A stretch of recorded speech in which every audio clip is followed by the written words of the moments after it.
Good morning, everybody. I hope that you are having an awesome morning. Sorry for the few-minute delay. I'm a little bit technically challenged when it comes to Zoom here. Stephanie and I were trying to figure out a few things. I'm so glad you're here today, though. This is the start of our wave season. So the sessions are designed to be quick 30-minute sessions that each focus on 3 takeaways that you can have in your business today. So the idea is that Stephanie is going to present to you a few concepts, methods, processes that you can implement in your travel business today. And she'll cover that over about a 15-minute span. We will leave 10 to 15 minutes open for questions. You can either put them in the chat if you are joining us on Zoom, or you can put them in the comments if you're joining us through our Facebook group. I'll continue to monitor them and then bring those questions forward at the end. Also, if you want to share your beautiful faces with us today and raise your hand and talk on screen, you can do that as well. So without further ado, I am going to turn this over to Stephanie Cannon and let her introduce herself. So Stephanie, start by introducing yourself to the group if they don't know much about you, and then go ahead and dive right in and let's get this party started. Yes, I'm super excited because, as many of you know, we are just weeks away from wave season, and hopefully the biggest and baddest wave season that we've ever seen. So as Sheila said, my name is Stephanie Cannon, and I'm also a travel advisor. I've been in the industry since 2006, so quite a few years under my belt. But the topic that we're talking about today in regards to financials and financial balance, I have many, many years of experience in the financial world. That's what my educational background is in. I have a degree in accounting. I worked as a CPA for many, many years. And in many regards, I still do that today, not in a paid capacity per se, pro bono for my friends and family. But I very much still have my hands in all of it because as a business owner, it's a critical piece to running our business. So today I wanted to just share 3 quick tips on maintaining financial balance in this unbalanced industry that we all know and love and have worked in, however long you've been in the industry. For me, it's been 16 years. So quite a bit of time has passed, and I've learned quite a few things, including the financial side, from being in this industry. So really quickly, I always throw up my disclaimers because even though I have a CPA license, I'm not acting as your CPA, your CFO, your financial advisor, whatever you want to call it. I'm not doing that for you today, but I hope and trust that there is something that you will take away from here that you can begin to implement or do differently in your travel business as we approach and navigate through 2023. So let's talk about financial balance and putting it in context. And it's not about like balancing your accounts. That's not what I'm talking about here. And it's not about keeping things constant as far as the money, because that just doesn't happen in our industry. It's the nature of the beast. We always have these ups and downs, these seasons or cyclical. Similar if you think about farmers, they have this time frame when they can plant, grow, and harvest, and then they kind of rest. And not that we have long periods of rest in our business, but if you equate a farmer season to wave season, we really need to be on our game. And a lot of this stuff that we talk about money-wise isn't taught to us. Like, I never learned it in high school. And even though my degree is in accounting, nobody taught me how to be profitable and run a profitable business. So luckily I had that background under my belt before I became a business owner, but it was still a struggle because it looks different from the entrepreneur side versus like the practitioner helping entrepreneurs. It looks completely different, even though you might think it doesn't. So when we talk about financial balance, we can look at it by the numbers, and maybe you're unsure of your profitability or what your profit is at any point in time. This is very common. Are you making money? Are you breaking even? Are you losing money? So that's kind of from the number side when we talk about being financially balanced. But when you're unbalanced in your business, there's some kind of like feelings that come along with that. So you have these feelings of uncertainty. You're not sure, you're guessing, you're like shooting in the dark, sometimes following your gut, maybe a little indecisive. You're not sure if you can make this decision confidently or not. And, for reasons being like you don't want to overcommit, not sure what to pay yourself. That's a big one I hear. Like, what should I pay myself? How can I pay myself? So you kind of feel out of control and out of balance. And we know that the livelihood or success of our business comes down to the money, not from a greedy sense, but your ability to actually manage that money. So in a perfect world, our business would look like this, right? We'd have constant income, constant expenses, constant growth. But that's not really what it looks like.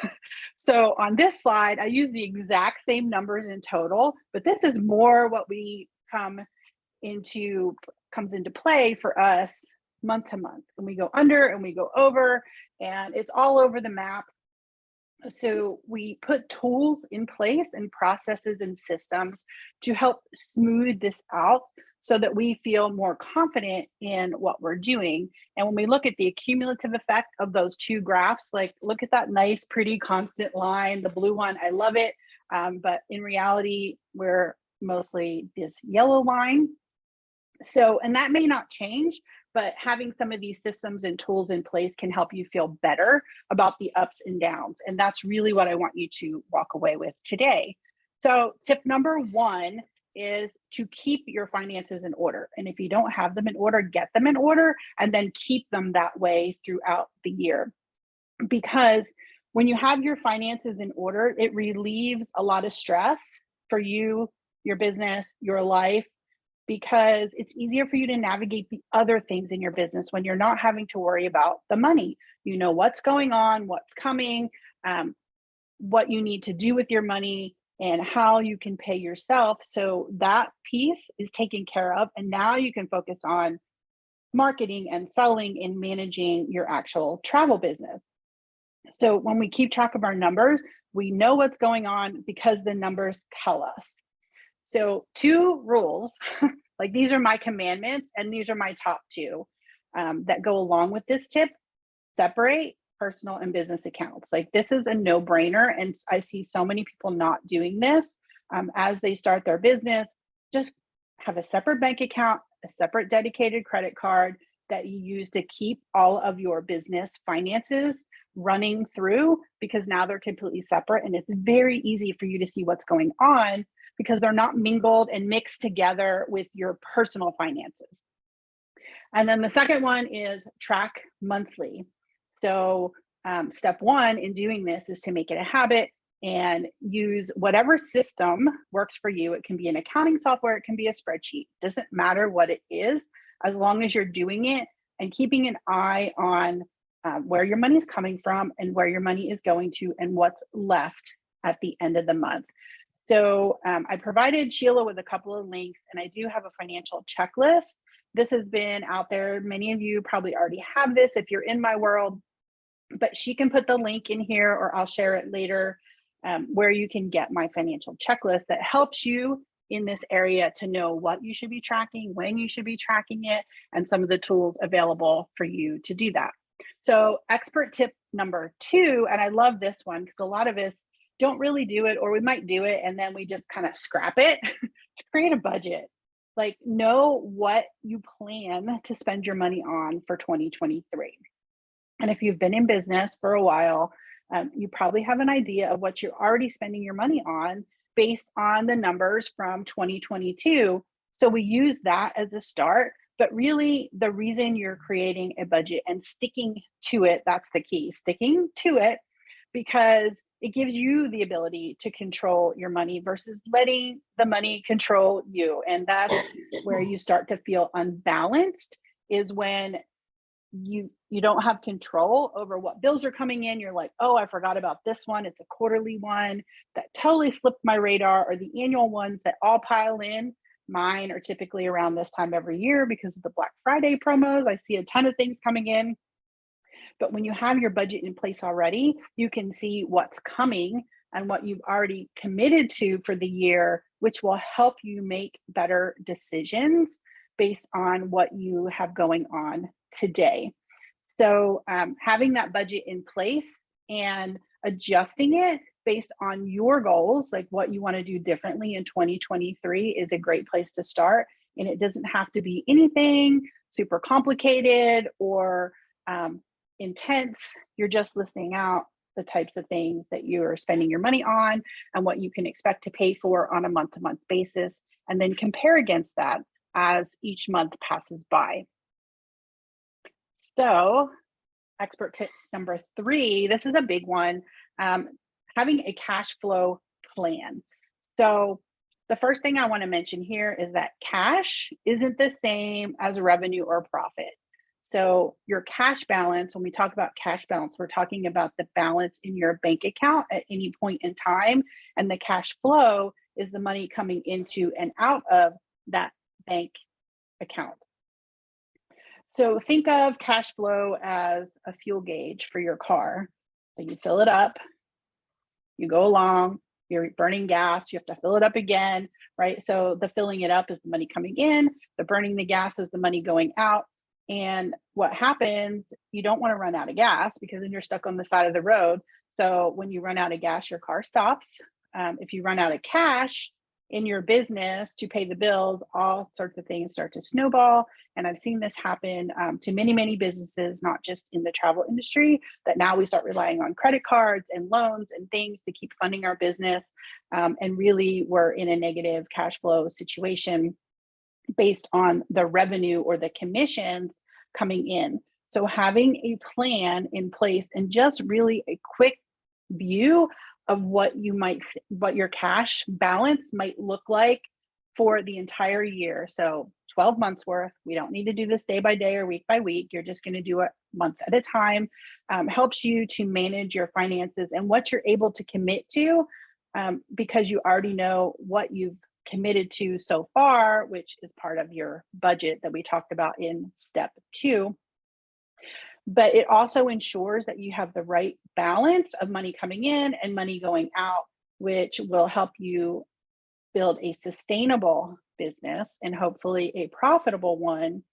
So, and then it'll also help you to plan for taxes, because most of us don't want to get to the end of the year and have our tax preparer say, hey, you owe $10,000 in taxes, but you've already spent that money and you don't have that money available to pay for those taxes. And then things like emergencies. So looking at this and projecting where your cash is expected to be, simply based on what you're spending money on each month and the commissions and fees you can expect to have coming in each month based on the clients that are traveling during the year. So it's not necessarily based on the sales you've made that month, but it's the people who are traveling and when you can expect to receive that money. So I have a second resource for you, which is a very simple way to develop a cash flow plan. It's a Google Sheet that you can download, fill it in with your numbers. There's instructions in there on exactly how to use it. It's very simple. It should not take you a lot of time, and it will turn out to be probably one of the most useful tools that you'll implement in your business for 2023, which is why I wanted to put it together and give it to you. And we're keeping it really, really simple, but I want you to be able to see the potential to where your cash balance might go negative and where you might need to make some adjustments along the way. But it's for a full calendar year. So again, there's a link that you can go and download that and start using it in your business. And yeah, keeping track of your bank balance month by month and knowing what you can and can't commit to going forward. All right. Awesome. Thank you so much. Thank you so much for Yeah, sharing this, Stephanie. Go ahead and stop sharing your screen, and we're going to go ahead sure. and monitor some of the chat here as well. But I have a few questions for you. Sure. First of all, I know you said keep your finances in order. That's a really general statement, and for some people that doesn't compute with them. So give me some really practical examples of what you mean by keeping your finances in order. I mean, I could probably use this advice in my personal life, like reconcile your credit card every month, reconcile your bank statement every month. Give me an example of some really simple things, but that are really impactful in your business. Yeah. So one of the main things is looking at every transaction, and it doesn't have to take a lot of time. So please don't feel like when I talk about this, it's going to take you hours and hours to do. But when you're keeping your financials in order, you're looking at the money or the transactions that have gone through your bank account and your credit card. So we're recording those, your income, so you know how much you're bringing in, your expenses, so you know how much you're paying. And there's various tools that you can use to do this. It can be an accounting software. I find for many people that's just too clunky and too cumbersome. So a simple spreadsheet will very easily help you do this on a month by month basis. And then, like Sheila said, doing reconciliation. So a reconciliation is simply taking what you've recorded in your tracking system, whether that's a spreadsheet or an accounting software, and making sure it's the same as what's showing through your business bank account and your credit card. So you're validating that nothing has been missed. So you're capturing all of your deductions, you're capturing all of your income, and making sure that everything is recorded on a month to month basis. And then another piece of this, which really goes into detail, is the documentation. So keeping receipts, invoices for things you've paid for, that you're just filing away on a monthly basis so that you have them should you ever be audited by the IRS. It's already taken care of, and you're not having to go back, say, 2 years ago and pull all this together. So it's all pretty and buttoned up, and it's really not as complex as most people make it out to be once you have that process set in place, which is why I wanted to share the checklist, because on the checklist, we talk about some of the things that you will want to do on a weekly, monthly, quarterly, and annual basis to help keep all of these in check. Well, and this really applies to both solo agents and larger agencies. You still need to have a plan in place. And maybe you're an agency who is an agency owner with ICs. You'll want to make sure you run your management reports every month. You'll want to look at sales trending. You'll want to look at some of those other mechanisms that will affect the overall the larger growth of your agency, I guess. Is that correct? Yeah. So it's really different based on how the business model is operated. So for many we'll start with the solo advisors, because those are typically the people that I help the most. A lot of times they'll get confused with tracking sales versus the money coming in, right? The commissions. And for most people who aren't charging their client's credit card directly, meaning you don't have a merchant account, you're not processing it directly through your business, those sales are out there and you do need to track them, but they aren't part of your bookkeeping system or your own money tracking system until you actually receive it. So when it hits your bank, that's when it hits your bookkeeping. Okay. And I explained that to somebody I was talking to last week, and she was like, "Oh, I wish I knew this before," right? Because so many people are looking at, "Oh, well, how do I keep track of all my sales?" We have CRMs, and hopefully you have really good, robust CRMs available to track your sales and when you can expect those commissions to come in. And that's really the reports that you would use to feed that tip number 3, your cash flow, the cash inflow. It's based on the sales that you've already made and the people have traveled, and now you can expect to receive the commission. So, Now, so on I a want, larger, I'm sorry, go ahead, finish go, up, because go. I want to ask you a question about the cash flow, particularly for newer advisors who don't have cash Yes. flow. Right, exactly. So, but for the larger agency, so we talked about the solo advisor. So, say for a larger agency, you are charging credit cards in-house. So, that is processed through your bookkeeping system because you're collecting the money and it's coming through your bank account. So, we need to account for all of the money that's coming in and out of our business. So, they're a little bit different models. And I think that's where confusion comes in for a lot of people, especially the solo advisors, because they think they're having to track their sales, which they're not really processing through their bank account until the commission comes in. They're trying to track that in their bookkeeping system. Okay. Let's talk about cash flow for the newer agents.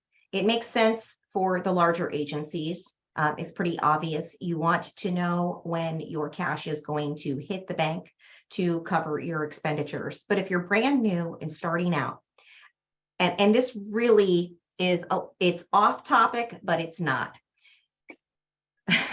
When you're starting out, understand you are not paid until the customer travels. This is where fees become so incredibly important. And not only from the ability to pay your bills, but a mindset. Mm-hmm. If you do not see cash coming into your agency, it can play tricks with you a little bit. So the reality is that you can actually, and in some cases, support your entire lifestyle on fees. Consider that as you move forward and you start building out your cash flow, because you can start to project the number of trips you're booking each month and the fees. Those things should also be included in your cash flow projections, not just commissions. That's correct. And so when we think about it from a business who makes a sale and immediately collects the money, right? So theirs is very straightforward. Mm-hmm. Ours has not only those ups and downs that I showed in the charts. So the ups and downs happen with the sales, but they also happen with the collection of commission as well. And they're not necessarily in the same month. So we make a sale in January. It's on our books as a sale. When I say our books, you're tracking it in your CRM as a sale, but you're actually not getting paid till a month or 2 months after they travel. So the timing of that is pushed out, which is really critical, and why I wanted to provide that cash flow. We're keeping it as simple as possible, but I think if people start thinking forward this way, then they can figure out how to make better decisions with their cash and their money in their business versus like flying by the seat of their pants, because I've fallen trapped to this before. And I would venture to say that majority of the people who are watching this have as well. So you make a sale and you know, oh, my commission is going to be $5,000 on this booking. I can go spend $5,000, but you don't have $5,000 yet. And then the pandemic hits, right? And then like that's completely gone. So it's a philosophy of how you want to run your business, like how comfortable or risk taker you are in how you're spending your money and what you're putting on credit cards or financing before you actually have it. But the fees help to smooth that out a little bit more because you do have immediate cash coming in when you charge fees. I wanted to ask you, what are some of the things that people should be budgeting for, and why should they be looking at it month over month? And then I'll ask anybody if they have questions, if you want to speak, if you want to unmute yourself, show yourself on camera, put it in the chat. But I want to know, what are typical things that everybody should budget for? And why should they be looking at those numbers month over month? So the typical things are really everything that you're spending as a business expense. So you have insurance, you may have rent, you have phone, internet, website, like technology tools, education, conferences, fans. If these are things that you're planning to do during the year, then you want to build it into your budget. And so I look at how things are paid or the expenses that are paid in 4 different buckets. And I actually break them out in the cash flow sheet. So to kind of help people visualize a little bit more. So you pay for things monthly, like it's automatically charged every single month. And it may come out of your bank account, it may go on your credit card. Either way, it's monthly. Then you have things that you're charged for quarterly, right? So those are, when we start getting to the quarterly ones, those are the ones that kind of slip off our radar a little bit unless we can see them on paper in front of us or on a spreadsheet in front of us, because now we know, like, oh, wait a minute, I don't have $500 a month in expenses next month. It's 1,000 because I have a couple quarterly things coming up. And then there's the annual ones, like insurance. Maybe you just pay that in a lump sum once a year. So you don't want to lose track of that. Or it could even be your TIS membership, your CRM, your itinerary planner. These once a year that just automatically charge annually really trip people up. So let me ask you, like, I know what I do in my personal life. I have a budget. Like if I have annual pay stuff, I spread it out over the month. I move money every single month from my checking account into my savings account based on the allocation that I determine for those monthly and semi-annual and annual type of fees. And then I have my buffer for my monthly stuff. So is there a best practice? I guess, you know what? Let me ask the audience, how many of you actually live by a budget in your life? And how are you addressing monthly versus quarterly, semi-annual, and annual? Do you, question 1, just put it in the chat or raise your hand. Do you live by a budget? Don't be shy. Okay, so yes, yes, no. No. Okay. Do you want to live by a budget? Do you want to find better tools or ways to do this if you are not? And for my business, yes, I like Carrie. I don't want a budget. Actually, I just want enough money that I don't have to have a budget. I can just well, that's the and goal. Spend whatever it is that I want to spend. I have this loaner car right now, because I'm having work done on my car, and they brought me this unbelievable car that I cannot afford. And my daughter's like, "Hey, you should just get this car.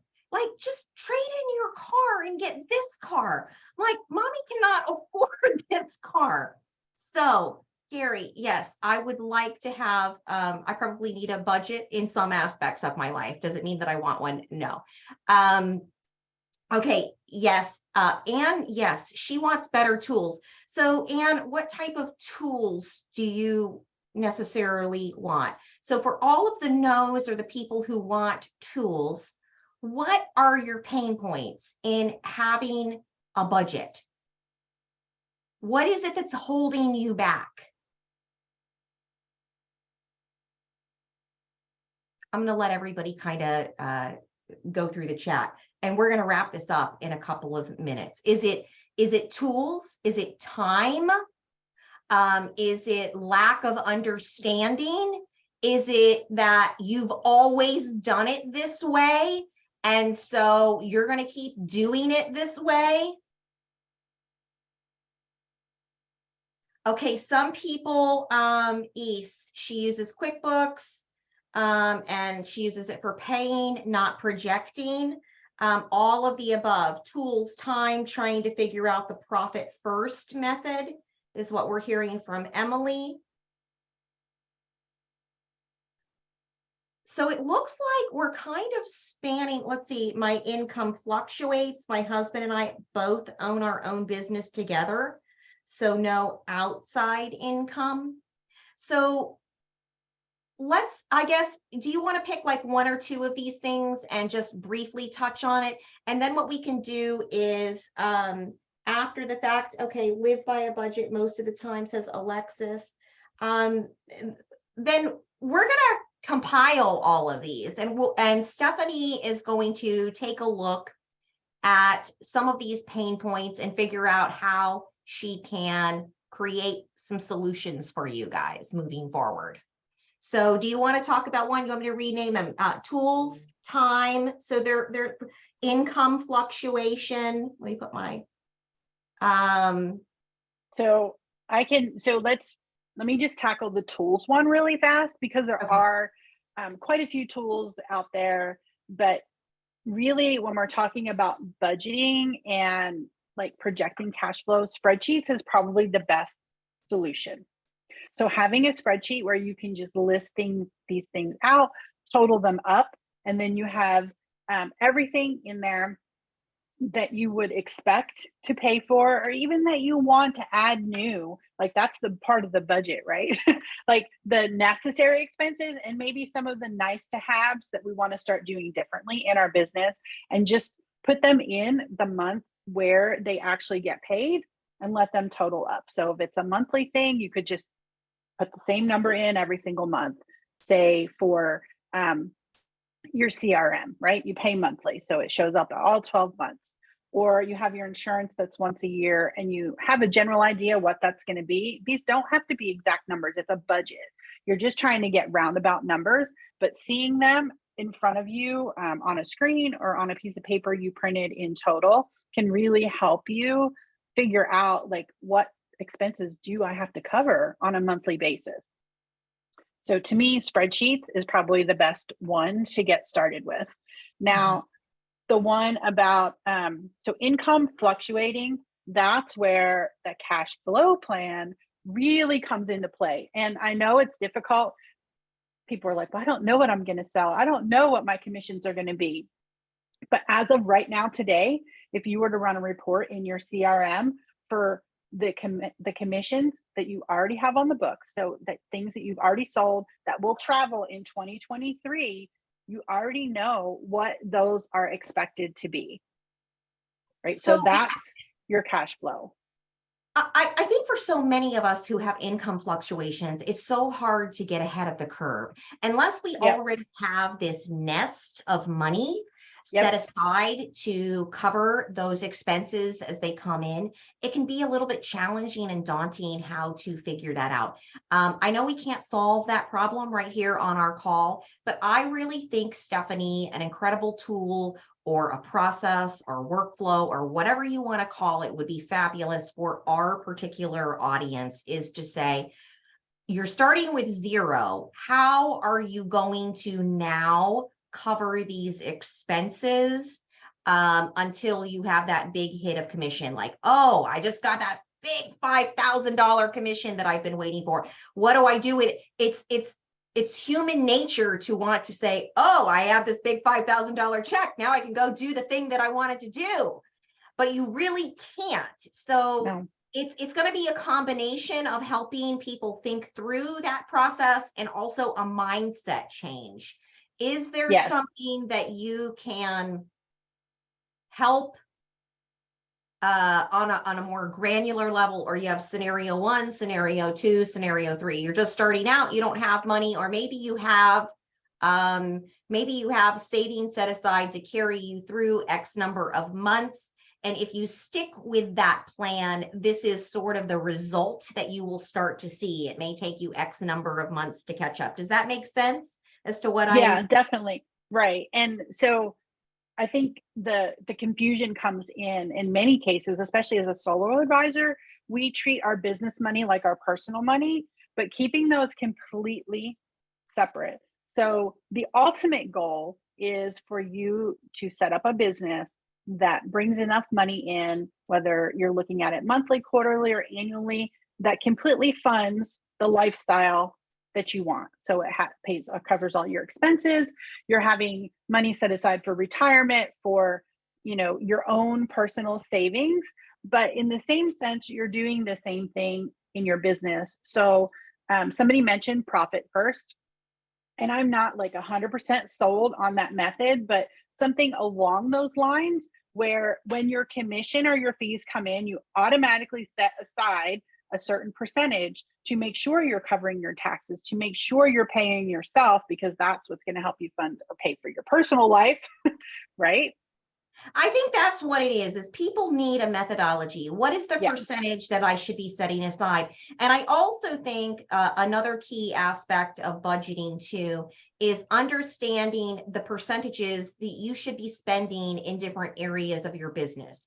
How much should your utilities and overhead account for as it relates to your overall budget? What is the percentage that you should be spending on marketing based on your revenue numbers? If there was sort of a map, like I have an idea right now, just in TIS, it's a little bit different than travel, than my personal life or my travel business. There are benchmarks in the industry as to how much I should be spending on cost of sales. That means product development. And what are the categories that go into that? What are the categories that fall under marketing, and what percentage of my income should be spent on that? So that's a whole nother area that you could tackle, but it'll tie into that budgeting and understanding where your spend should be, because maybe it's completely out of whack.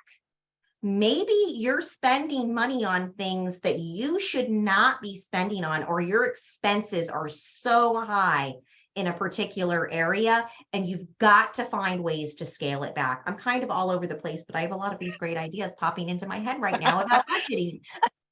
Right. Well, I'm glad this is recorded because we can go back and like write these out and make a list and kind of, lump them together to talk about them. But I know a lot of people do want to, like, the question you said about how much should you be spending on marketing. Yeah.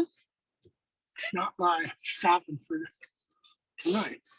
Just a second. I'm gonna find out who's Can't if get you this could to come please back mute yourself. Every time I try to go to Here, let me hit mute off. Okay.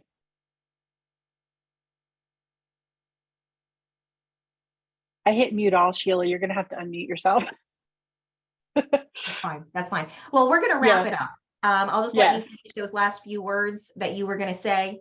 And well, so the question becomes, when you were asking about how much you'd be spending on marketing, as a percentage of your revenue, and so it's a variable cost. So it depends. And I know a lot of people don't like that answer. Like, it depends, but it really does depend on how you run your business. And are you, one of those people who typically wants to put a lot of money in your marketing efforts, your paid marketing efforts, like Facebook ads, Google ads, all of those things. So of course your percentage is going to be different than somebody who doesn't put a lot of money into those methods or advertising areas. And also, if you have somebody who is bringing in, $200,000 in commission versus $10,000 in commission, there's a big difference when we do it by percentage. So we really need to have it broken down a little bit more granular into like levels. If you hit this level, maybe it should be this. If you're hit this level, it should be Z, or sure. It's just not. It'll be based on the staging of your business, right? Initially, you're going to spend more upfront on certain activities within your business, and as over time, there are some traditional benchmarks that will occur. So I'm so glad you were here today. Don't forget, in the chat, everybody, I put the links to download Stephanie Cannon's worksheets. They are also in the chat in our Facebook group. Don't forget, tomorrow I am going to be talking about efficiency tools. I've got some really cool worksheets, actually one worksheet that everybody asks me for, and I've never put it out there. I don't know why. I've given it to people in the past before I started TIS. So I'm going to give you a really cool little like cheat sheet. And then we also have some other great guests on all the way through next week. But Stephanie, thank you so much for being here. Yeah, Stephanie, thank you. how can people find you before I say goodbye? So 2 ways. I have a private Facebook group called the First Class Profit Lounge. So we do Finance Friday lives in there 2 Fridays a month, plus a few other things. That's where I spend most of my time, is in the group. And then, of course, on my website, you'll see any new things coming out. So the website is called withstephaniecannon.com. So any new tools or resources that I have will automatically be posted there when they're available. Awesome. I'm going to answer a couple of more questions. Yes, this is recorded. It will be on our YouTube channel permanently. I'll leave it in our Facebook group for a couple of days. Hop on over to Stephanie's Facebook group. She does some great live sessions every week, as you know, and I look forward to having everybody join tomorrow. Listen, when I set up this calendar, I just want to say before we leave, I believe that it was set up so that you could use the same link over and over and over again for all sessions. Let's hope that it works tomorrow. If it doesn't, just know I'll post something in the group, the Facebook group, with the link. But I'm hoping and praying that it works. I did say it was a recurring meeting, so don't shoot me. I will be here at noon.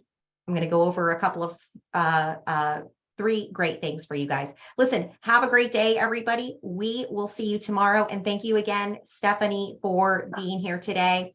Have You're a very welcome. great afternoon. Take care, everybody. Bye.